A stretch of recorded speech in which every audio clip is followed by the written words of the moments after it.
All right, welcome back, and this is another weekly update. I figured with the rapid change of events recently, um, and increased uncertainty, that I would do another one more video instead of writing the weekly update, and do that in the upcoming week once things are even more solidified, like the schedule is solidified. I guess the most pertinent thing to talk about, since it's been a major topic within the last couple of weeks, is the health stuff. And if you don't know about it, I recommend going back to last week's weekly update or even the week before to kind of hear about what happened, because I don't want to go over the entire thing again. But what's been happening recently, so I had a staph infection, like I said, and then last week I said that I thought it turned into a fungal infection, and now I am 100% certain of that. You can see it here, and this is actually, this mark here on my neck is from a Band-Aid. My skin is just so sensitive and inflamed overall that even having a Band-Aid on for, I don't know, a couple hours is enough to cause that redness and inflammation. These ones here on my arm are much better. This was like the start of it all, when I thought I had staph. And then I have some stuff up here, which is all clearly ringworm on my side and on my leg as well. And it's spreading. So despite me putting on antifungal cream. So I'm gonna have to go back to the doctor to get some oral medication for it instead, and hopefully finally get rid of it. It's been so annoying, and I think the combination, it's like a perfect storm for all this stuff. It's okay. Getting sick several times anyway, while I was in Chiang Mai, and then getting the rabies vaccines and the problems with that, plus the decreased, worsened immune system, which comes from getting the vaccines, plus staph, and then the transition from staph, plus staph, plus the antibiotics to get rid of staph, which increases the likelihood of a fungal infection because you get rid of all the good bacteria. All those things came together for the ringworm, is what it is. So that's nice. And then with the vaccine stuff, like I said, I'm not going to get the final one. Actually, the date has already passed where I would have gotten it. It would have been the 20th was the last day I was supposed to get the 5th rabies shot, but obviously, like I said in the last weekly update, not doing that. Definitely not doing that. Taking the vaccines, the rabies vaccines, caused a lot of controversy. It's very funny, and I have to talk about it because it is funny to me, and I just want to clear things up, because I think the situation was much more nuanced than people think. You know, I've always been against vaccines. I mean, even when I was a kid, back then, I was against vaccines just for the reason that I didn't like needles. I don't want needles. I don't want to be at a hospital or a clinic. I don't want to be poked with anything. I don't want to be around anything that involves doctors. That was it back then. And my parents have always been anti-vaccine, by the way. Always. I mean, I remember going to clinics with my mom before school, and there would be a list of different vaccines I needed to get according to the nurses there. And my mom would say, okay, what can he not get? I understand that for school there are certain things he has to get, and that we really don't want to do that anyway. But, you know, does he need to get these 3 or 4 different vaccines in a day? And the answer was no, but he really should. And I didn't get them. because even when I was, 9 or so, my parents would say no to that kind of stuff. And my dad has told me he remembers seeing congressional hearings back in the day. I guess it was in the 90s or early 2000s, where everything was laid out that most of these vaccines, just when given at a very young age, especially when multiple are given to children at one time, it spikes the autism rate significantly. So he was also, and is, against putting like stuff you don't know into your body in the form of vaccines. Always been against it. We went to Africa back in 2019, and we went through Kenya first to get to Tanzania. And as we landed in Tanzania, they asked us, since you went to Kenya, did you get the yellow fever vaccine? And we just said, well, to clarify one thing too, they said, if you're there for more than 24 hours, you needed it for sure, or you need to have it before coming into Tanzania. And we were there in Kenya for more than 24 hours, and we just lied. We just said, yeah, we got it. And they didn't ask us any more questions. Always been against vaccines. And that trip to Africa was the last time, prior going to Thailand, that I had ever been in a country where even the potential threat, the idea of a threat in the form of a virus or disease, had come along. Like I had never even processed that. It had never been a thing. So then going to Thailand and seeing all these crazy dogs, street dogs, and not knowing who has what, every single dog being disgusting that you walk by. As soon as I got scratched by one, scratched, not bitten, and to my eyes, it didn't seem to break the skin, but I was worried about it, because I'm like, what? I don't know anything about rabies except that it's 100% mortality rate. So I'm asking ChatGPT questions about everything, and okay, it didn't break the skin, but there's clearly visible scratches several hours later. What should I do? And because it has a 100% mortality rate, I thought the best thing to do in that situation was to go and get the shots. So to me, it was, what's the worst thing at this moment? And the worst potential outcome of that current moment was that the dog had, like dogs do all the time, licked its paws, that it might have had rabies, and then it scratched me. And because it licked its paws, or could have licked its paws recently, within the past couple minutes before scratching me, and it had rabies, then it could transmit it to me. That was what I was thinking. So to me, in the current moment, it made more sense, even though that was not what I wanted to do. If I can avoid medication, even basic medication, allergy medication, pain meds of any sort, I always avoid it. I just don't want any of it. So even on that low level, I don't want to deal with any medical related stuff in the first place. And I certainly don't want to, if I can avoid it, be in any hospital or any clinic for any reason.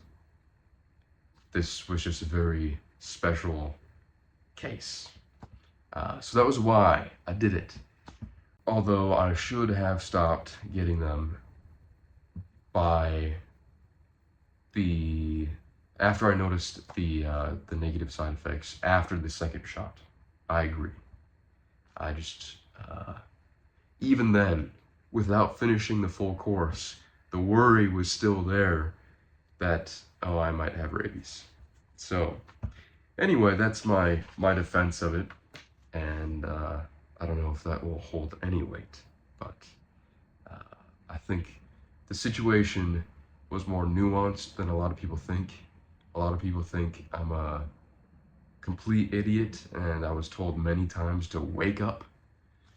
That people are praying for me to wake up and realize, you know, that vaccines are bad, and that I shouldn't have done any of it in the first place. And I think it's not a moral question though. Taking the vaccine for that situation, for that case, was not a moral question. I think when it comes to, uh, whether or not you give your kid a lot of vaccines early on in life, especially, that is a moral question. I think whether you took the most recently released vaccine that so many people in the world got for a virus that was equivalent to a cold or maybe a flu for most, I would say that is a moral question. There is a black and white yes, no to things like that. I think only in very rare cases, special cases, is it not a moral question when it comes to vaccines. And I would qualify my situation as completely outside of the spectrum of morality. It's not, it's just silly. Like, what if I had gotten bitten by a rabid dog? Should I go, I'm not getting any vaccines, I'm anti-vaccine, and then I die? That would be pretty funny, actually. And I die like a horrible, gruesome death because I want to stand, I want to die. I literally want to die on that hill. And it's a complete moral question for me.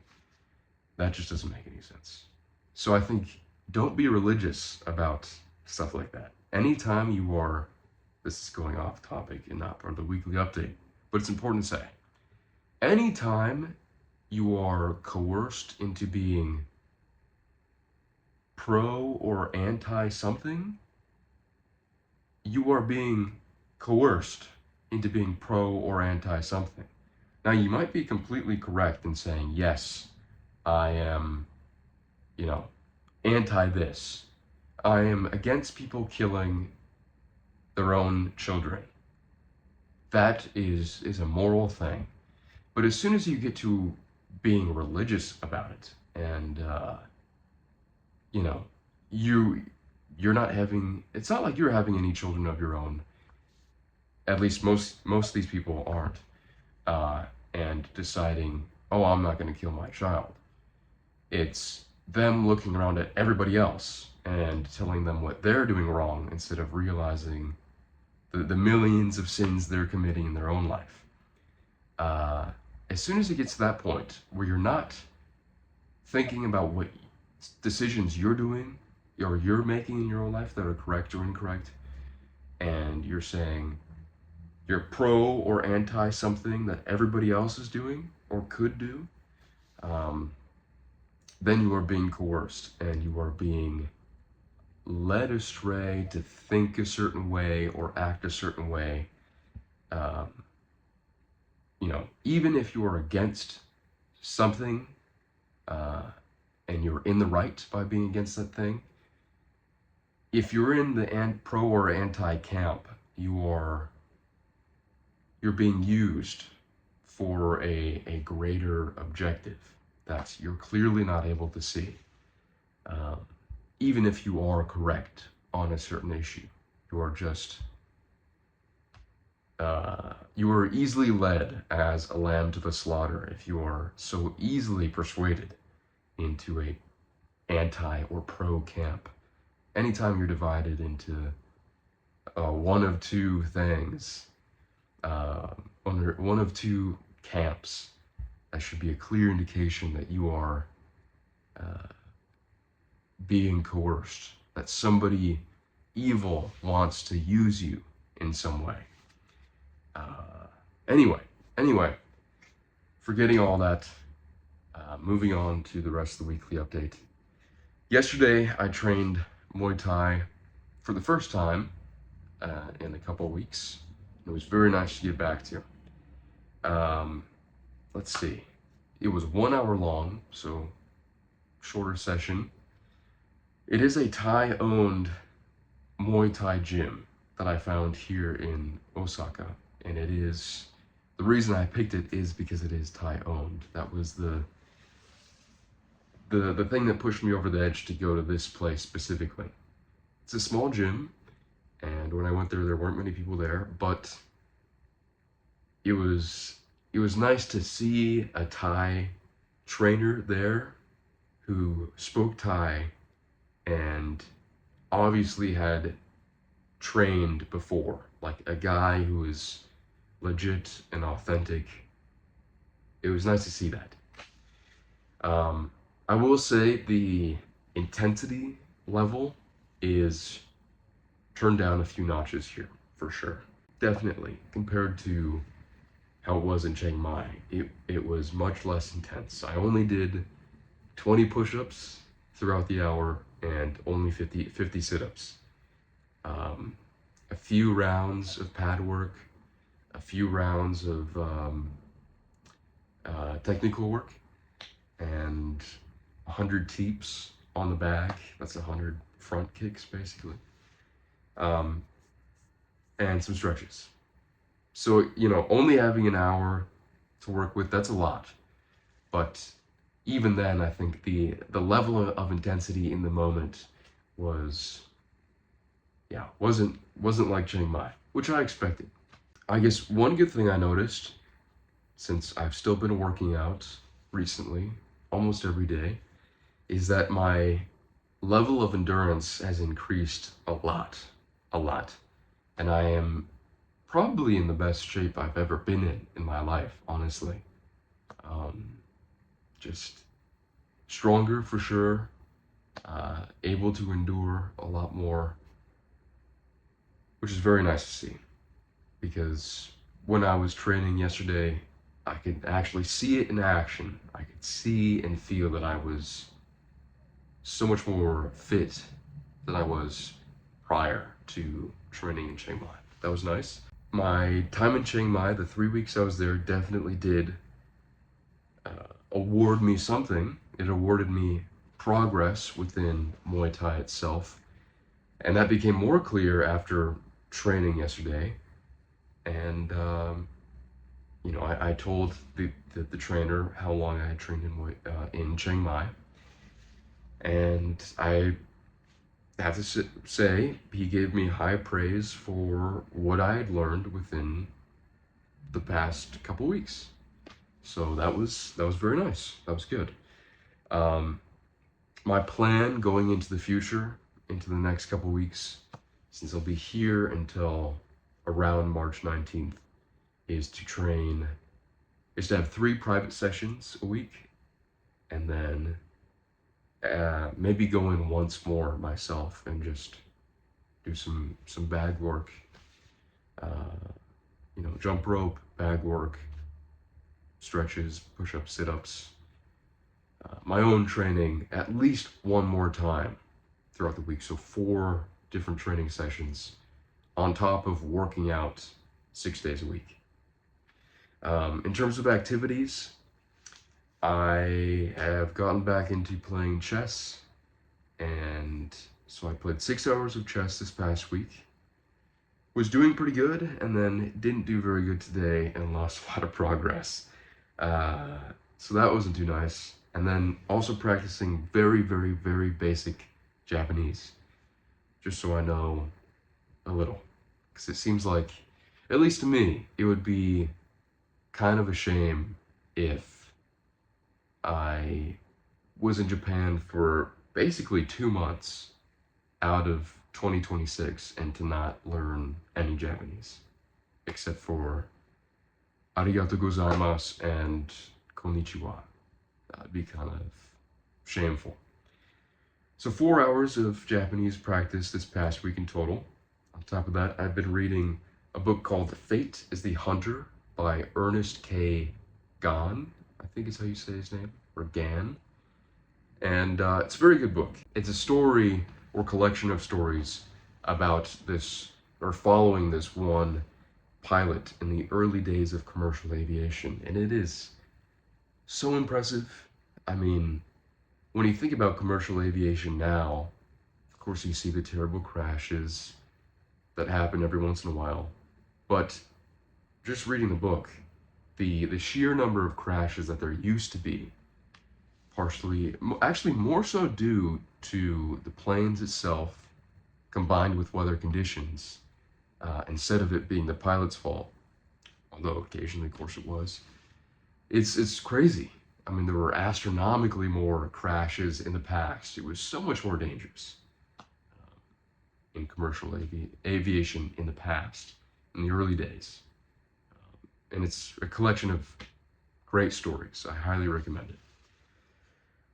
Things I published a short article called Diamonds in the Rough. Diamonds in the Rough. And I highly recommend that you check it out, especially if you're in the preparation, if you plan on being in the preparation, or if you just know a young man, if you have a young man in your life, I recommend you share it with them, because they'll learn about two unique, very unique jobs that most people don't really know about, or don't understand how to get into, that actually offer a lot of skills, decent money, especially if you're young, and some great experiences. Great experiences. Highly recommend you check it out. Let's see.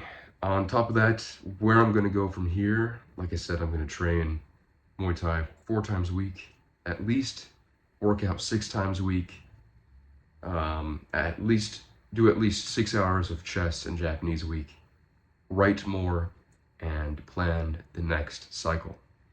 If you don't know, I'm in the fighter cycle of the preparation.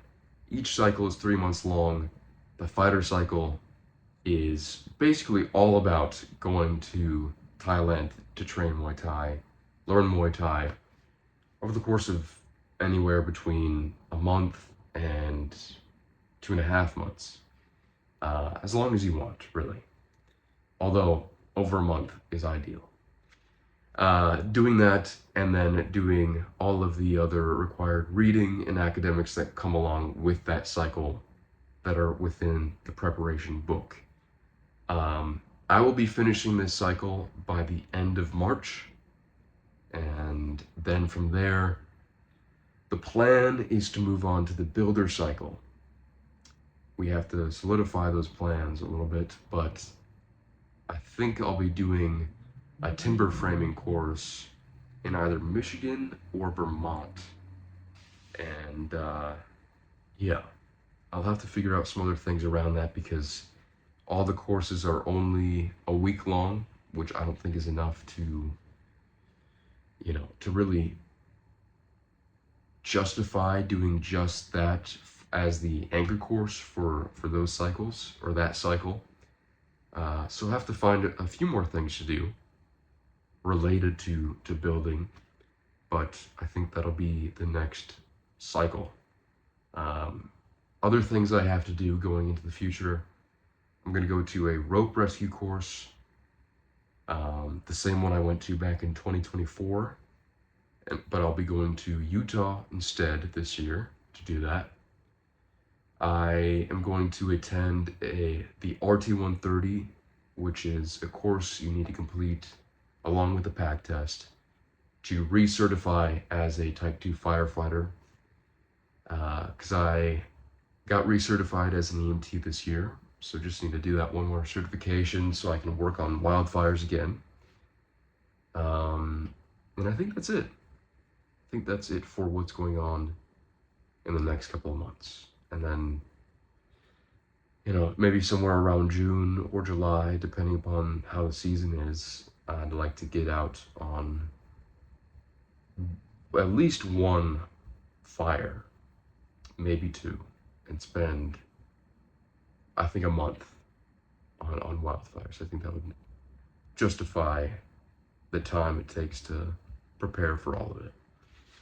So anyway, hope you guys are doing well, and I'll see you soon.